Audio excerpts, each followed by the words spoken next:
আমরা তো এক কথাই বলেছি ভাই, আমরা নয়াপল্টনের কথাই বলেছি। সরকারের কাছে আমরা এটাও বলেছি যদি আপনাদের বিকল্প কোনো প্রস্তাব থাকে এবং সেটা আমাদের কাছে গ্রহণযোগ্য হয় তাহলে আমরা সেটা বিবেচনা করে দেখব। আমি তো সেই স্থান বলিনি এখনো, যেখানে আলোচনার মধ্যে আসতে পারে। আমরা তো আরামবাগের কথা তো আমাদের প্রধান উপদেষ্টা নিজেই বলেছেন যে আরামবাগে দেওয়া যেতে পারে। আর দুটো প্রশ্ন আছে। একটা হলো গতকালের ককটেল সম্পর্কে আপনার যে ব্যাখ্যা পুলিশ সেটা আপনি দিয়েছেন। আর পুলিশ বলছে 160 বস্তা চাল ছিল সেখানে এবং 2 লাখ বোতল পানি ছিল। তো এইটা কি একটা যুদ্ধান্তবিহী ব্যাপার? যদি পুলিশের না, কেন আমাকে বলেন প্লিজ। আমি একটু এটা পরিষ্কার করি, যদি চাল পেয়ে থাকে, চাল তো বিস্ফোরক নয়।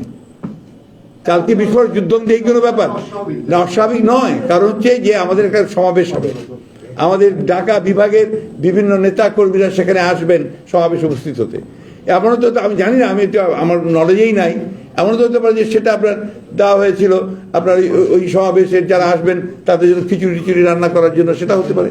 তবে ওইখানে 160 বস্তা চাল রাখার কোনো জায়গাই নাই। টোটালি ব্ল্যাটান্ট লাই। আর 2 লক্ষ বোতল রাখারও জায়গা নেই।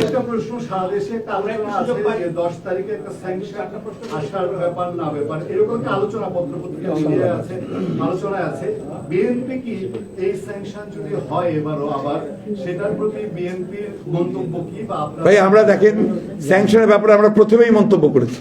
প্রথম স্যাংশনে আমরা যে সরকারের সম্পূর্ণভাবে ব্যর্থতা এবং তাদের এই যে গণতন্ত্রকে হত্যা, মানবাধিকার লঙ্ঘন চরমভাবে, তার পরিণতিতেই এই স্যাংশন এসছে, যেটা আমাদের জন্য, জাতির জন্য কখনোই কোনো সুখকর নয়, সম্মানের নয়, এটা লজ্জার। এবং সেই লজ্জার জন্য দায়ী সম্পূর্ণ এই আওয়ামী লীগ সরকার।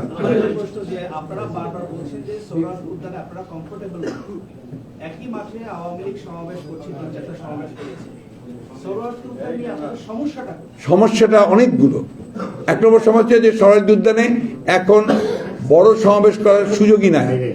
এত বেশি স্থাপনা সেখানে তৈরি করা হয়েছে ভেতরে, যে এটা আপনার একেবারেই আপনার সমাবেশের জন্য উপযুক্ত স্থান। 1। 2 নম্বর, ওখানে 4 দিকে দেয়াল ঘেরা।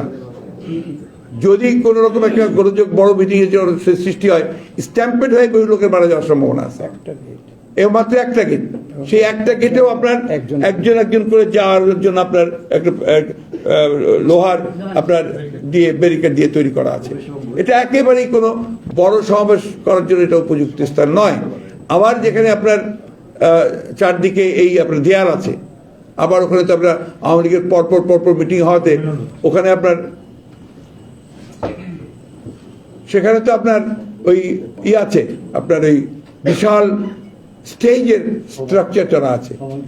তো এটা তো আমরা একদিকে আপনার যে 6-7 তারিখে আপনার আওয়ামী লীগের পিছিয়ে নিয়ে গেছে, আবার দিকে গেছে, এখানেই মনে হয়েছে যে তাদের একটা পুরোপুরি চক্রান্তমূলক ঘটনা আছে, যে কারণে তারা এই ব্যবস্থাটা নিয়েছিলেন।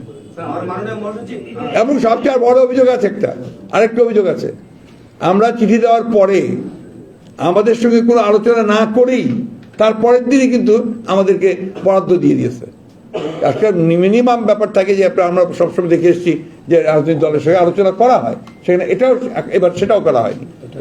জি ভাই, প্লিজ। আমি আল জাজিরা টেলিভিশনের, আমার কোশ্চেনটা ইংলিশে পড়ি বিকজ আমার রেকর্ডের জন্য দরকার। নিশ্চয়ই। কালকের সিচুয়েশন এন্ড ওভারঅল লাস্ট 3 মান্থের যে আন্দোলন হয়েছে আপনাদের, এন্ড কালকে অবশ্যই it's internationally widely covered. What is your assessment of the current political situation and where it's going to go, with keeping in mind with the election ahead in 2023 or maybe January 2024? How do you perceive the political situation? We have several times categorically said that this government is an unelected government. This is not an elected government. Last 2 elections were totally flawed, and in fact, you know that the last election, 2018, the election was declared night before the day of election. And in fact, even the candidates who could not go for campaigning, a lot of our candidates were arrested before the election. Mr. Rai is here. He was severely tortured, attacked and injured. And a lot of our candidates were injured, they were arrested. Thousands of our boys, our activists, they were arrested, they were tortured. thousands of false fake cases were lodged against our activists and the campaigners. So you know the understand of what happened at that time. And in 2014, 154 candidates were declared uncontested, and only 5% people they went for voting. So no vote at all. And this time they have formed an election commission without consulting the other political parties. And unilaterally they named the people, and they have selected their own men. They are all lawmakers. And the political scenario in the country, you are observing it, that when a liberal democratic political party has declared a peaceful programs of divisional gatherings, 3 days earlier, the government-supported unions, of transport unions, they declared hartals and strikes 3 days earlier. Our workers and leaders, they were arrested from their homes, houses, and they were barred from coming to, even through other transports, in all the places. But people there, they overcome the whole situation, and they attended the gatherings very successfully, and the meetings were held very successfully. This time in Dhaka, just before, even if it was 1 month ago, they started saying that there will be no elections, there will be no meetings in Dhaka city. Nobody will be allowed to hold any meeting here, and they will not be allowed to gather. They were saying all these things. They are threatening people. They are threatening everybody. So that is the scenario now. I told you earlier that in for our party, which is the biggest, largest political party, 600 people have been enforced disappearance has happened, and they just disappeared. More than thousands have been killed, and more than 3.5 million people, they were given fake cases.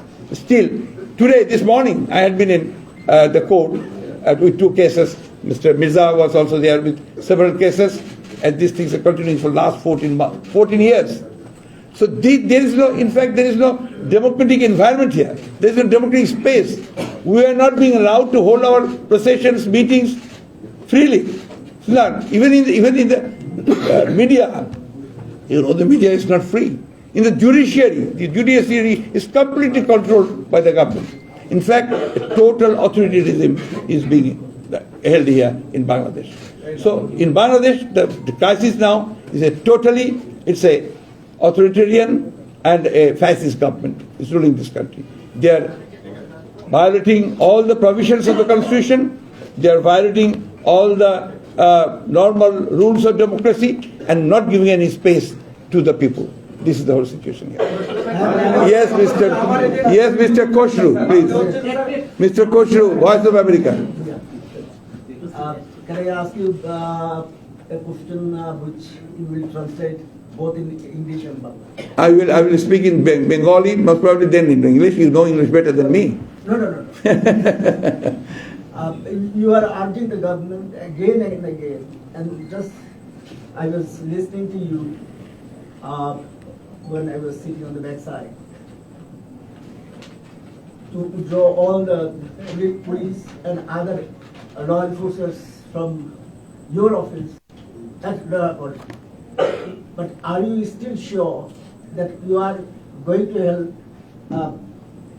help this bigger rally or a rally at Noapolitan or in any of the adjacent areas on 10th, according to 100%. 100%. Because that is our declared program, and people have started. You haven't finished. If the government don't allow you, and if they will not allow you to stand up on that particular venue, what you will do? People will take their own course of action. People will decide. We will go to the spot. We will go to our present where we have decided to hold our meeting. We will go there. But people will decide what course of action they will take. But the people will decide on their own. Can I What add do a you sentence? Can I? You will, please. the party What is the plan of BNP, if I may add, please?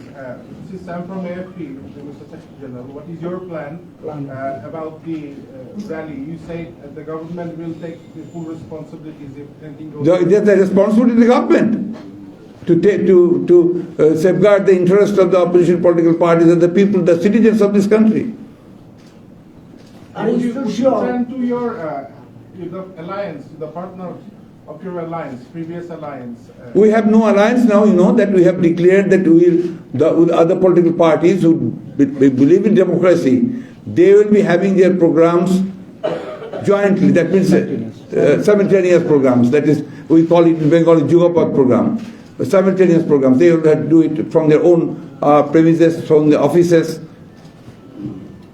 Sir প্রশ্নটা আপনার প্রশ্নটা আপনি বাইরে যে আমাদের ভাই আছেন ওনারা আপনি ইংলিশে করেছেন প্রশ্নটার বাংলা একটু উত্তরটা আপনারা আপনি যদি এলাও করেন যে আপনি ওই দিন প্রোগ্রাম আপনারা পুলিশ তো বলছে আপনাদেরকে রাস্তায় দাঁড়াতে দেবে না তা আপনারা আসলে কিভাবে প্রোগ্রামটা করবেন আপনারা বারবার বলছেন যে আপনারা কোনো সংঘাত চান না সহিংসতা চান না আপনারা শান্তিপূর্ণভাবে কর্মসূচি করতে চান তা আপনাদের অবস্থানটা আসলে কি হবে কালকে ঘটনার পরে আসলে সরকার বা পুলিশের অবস্থানটা কি তারা তো স্পষ্ট করেছে আমরা আমাদের প্রোগ্রাম আমরা তো খুব স্পষ্ট করছি তো আমরা তো বলছি আবার কথা দিয়েই বলছি যেটা সেটা হচ্ছে যে আমরা আমাদের যে সমাবেশ সেটা আমরা অনুষ্ঠান করব এর জন্য আমরা চেয়েছিলাম আপনার নয়াপল্টনে আমাদের কেন্দ্রীয় কার্যালয়ের সামনে তাই না এখন সরকারের দায়িত্ব হচ্ছে যে তারা এই সমাবেশটাকে শান্তিপূর্ণভাবে কিভাবে করবে আমরা অবশ্যই আমাদের সমাবেশের স্তরে আমরা যাব আমরা আর জনগণ কি করবে সেটা জনগণই উইল ডিসাইড। মাননীয় মহাসচিব আমি গতকালকের সূত্র বলি গতকালকে যখন নয়াপল্টনে পুলিশের অভিযান করছিল ঠিক সেই মুহূর্তে কিন্তু কক্সবাজারে আওয়ামী লীগের সমাবেশ চলছিল এই যে অভিযান শেষ না হওয়ার আগেই সেখানে আপনি খেয়াল করেছেন যে সেখানে সাধারণ সম্পাদক ওবায়দুল কাদের সাহেব বলে দিল যে বিএনপি অফিসে প্রচুর বিস্ফোরক রয়েছে পুলিশের পক্ষ থেকে কিন্তু তখনও ডিক্লার হয়নি এইটা আপনার দৃষ্টিতে আছে কিনা সেকেন্ড প্রশ্ন আজকে উদ্বুদ্ধ পরিস্থিতিতে আওয়ামী লীগের ঢাকা মহানগরের সব কমিটি নিয়ে আওয়ামী লীগ সাধারণ সম্পাদক সহ অন্য দলীয় নেতারা তারা মিটিং করেছে এবং সেখানে প্রধানমন্ত্রীও সংযুক্ত হয়েছিল সেখানে তারা বলেছে শৃঙ্খলা এড়াতে তারা প্রত্যেক পাড়ায় মহল্লায় প্রস্তুত থাকবে এবং কোনোভাবে যদি বিএনপি মাঠে নামে তারা প্রতিহত করার জন্য সেখানে ডিক্লার দিয়েছে এই পরিস্থিতির কি আরো সংখ্যাটা বেড়ে যাবে না আপনারা তাদের কথাতেই এবং তাদের এই যে সিদ্ধান্ত তারা নিয়েছে এই সিদ্ধান্তগুলো খুব পরিষ্কার হয়ে যাচ্ছে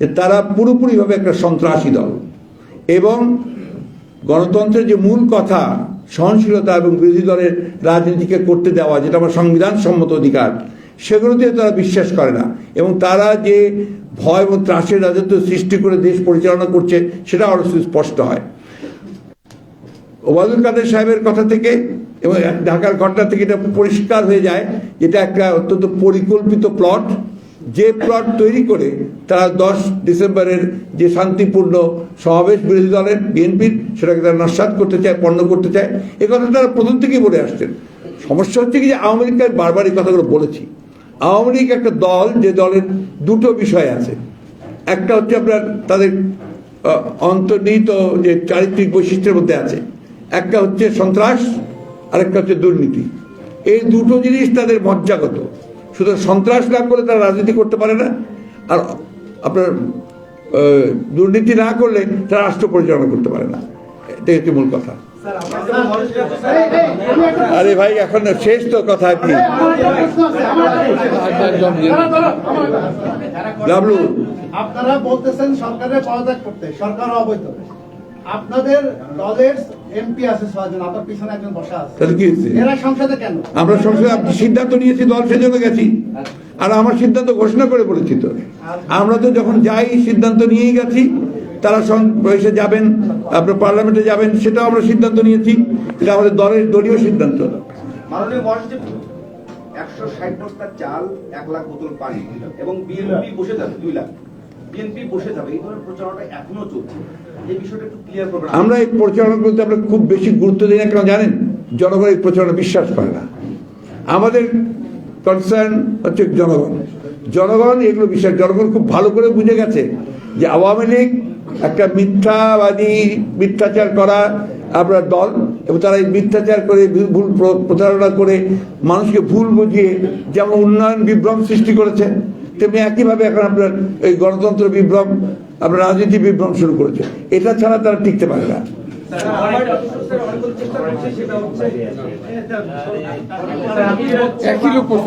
একজন প্লিজ। একটু সুনির্দিষ্ট করে জানতে চাই, সেটা হচ্ছে যে গতকালের যে ঘটনা আমরা দেখেছি, আজকের যে অবস্থা, পল্টনের যে অবস্থা, তাতে করে রাস্তায় বন্ধ, মানুষজন যেতে পারছে না। আমরা মিডিয়া করতে যারা গিয়েছিলাম তারাও সেখানে ঢুকতে ও বাধা পেয়েছে। আজকে সব মিলে যদি বলতে যে আপনি বলছেন যে 10 তারিখের সমাবেশের জন্য আপনারা সেখানে যাবেন, সেই পথে যাবেন, সরকার ব্যবস্থা করতে হবে। যদি ব্যবস্থা না করে, যদি এই অবস্থায় থাকে, গতকাল ঘটনা আমরা যা দেখেছি, তাতে করে কি ধরনের আপনার 22 তারিখের 22শে আগস্টের আগে আপনাদের অনেকেই বলেছেন যে বিএনপি কিছুই পারে না, বলেছেন না, জনগণ দাঁড়াতে পারে না, উঠতে পারে না। কিন্তু 22 তারিখের পরে 9টি সমাবেশ হয়েছে 22শে আগস্ট। আপনারা নিজেরাই দেখেছেন যে জনগণ কিভাবে উঠে দাঁড়াচ্ছে। একটা কথা আমি বিশ্বাস করি, আমরা সবাই বিশ্বাস করি, যে এই দেশ বাংলাদেশ গণতন্ত্রের জন্যই আমরা স্বাধীনতা যুদ্ধ করেছিলাম, মুক্তিযুদ্ধ করেছিলাম। সেই গণতন্ত্র আজকে পুরোপুরিভাবে এরা লুট করে নিয়ে চলে গেছে।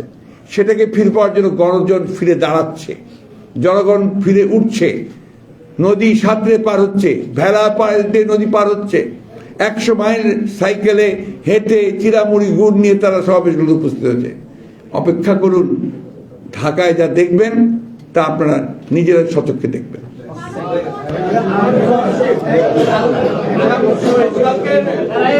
খসরু ভাই, আপনাদের সিনিয়র একজন জার্নালিস্ট অনেকক্ষণ ধরে চেষ্টা করছেন কিছু করার। আমি বাংলায় করতে যে আমরা একটু এই আমাদের যারা বাইরের তাদের জন্য সুবিধা, যে আপনারা কি অন্যান্য যে সম্ভাবনা দলগুলো আছে এদের কাছে, মানে এদের আপনারা চাচ্ছেন কিনা যে 10 তারিখে তারা আলাদা আলাদা ভাবে ঢাকায় সমাবেশ? না, আমরা সেটা আপনাদেরকে পরিষ্কার করেছি তো, যে যুগপৎ আন্দোলন মানেই হচ্ছে সেটা। Simultaneous movement means, আসলে 10 তারিখের ব্যাপারটা কি, 10 তারিখে আমাদের last program of our divisional programs. From this program we will announce our next programs and our demands.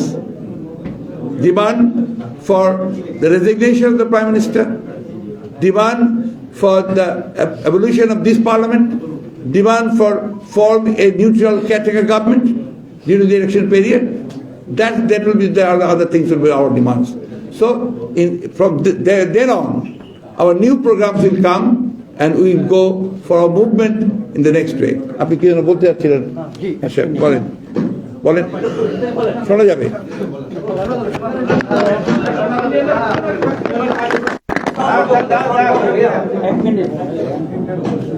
এক মিনিট সময় না, আপনারা অনেকেই অনেক প্রশ্ন করছেন। ঘুরে ফিরে কিন্তু এক প্রশ্ন একটাই, যে আমাদের যে 10ই ডিসেম্বরের যে সমাবেশ স্থান কি ছিল। আমি এই প্রসঙ্গে একটা সংক্ষেপে একটা কথা বলছি। আমরা তো মহাসচিব বলেছেন 12ই অক্টোবর থেকে প্রায় 2 মাস যাবত আমরা 9টি কর্মসূচি পালন করছি, আমরা 9টি স্থানে করেছি। আচ্ছা, এই গত একবার যাবত আওয়ামী লীগ তো বেশ অনেকগুলো সমাবেশ করেনি, এবং তারা বিভিন্ন স্থানে করেছে, ঢাকা শহরে করেছে, ঢাকার বাইরে করেছে। আমার একটা ছোট্ট প্রশ্ন আপনাদের কাছে, আপনারা তো অনেক প্রশ্ন জিজ্ঞেস করেছেন। আওয়ামী লীগ যে সমাবেশগুলো করেছে তার স্থান কে নির্ধারণ করেছে? সেটিকে আওয়ামী লীগ নির্ধারণ করেছে, নাকি বিএনপি নির্ধারণ করেছে, নাকি পুলিশ নির্ধারণ করেছে? আওয়ামী লীগের সমাবেশের স্থান আওয়ামী লীগ নির্ধারণ করেছে। আমরা বিএনপি আমাদের সমাবেশের স্থান আমরা নির্ধারণ করবো, অন্য লোকের পুলিশ অথবা সরকার কেন নির্ধারণ করবে? আপনারা সেই প্রশ্নের জবাব দিন।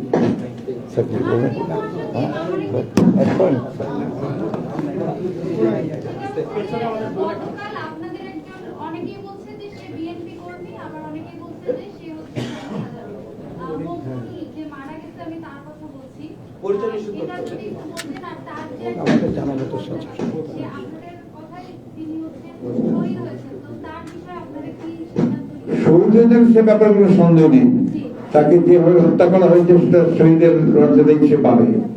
সে আমরা যেটা জানি সেটা হচ্ছে আমাদের স্বেচ্ছাসেবক দলের, সে হচ্ছে পল্লবী থানার একজন নেতা। Thank you. এটা আপনি জানতে পারবেন যত সময়। Thank you.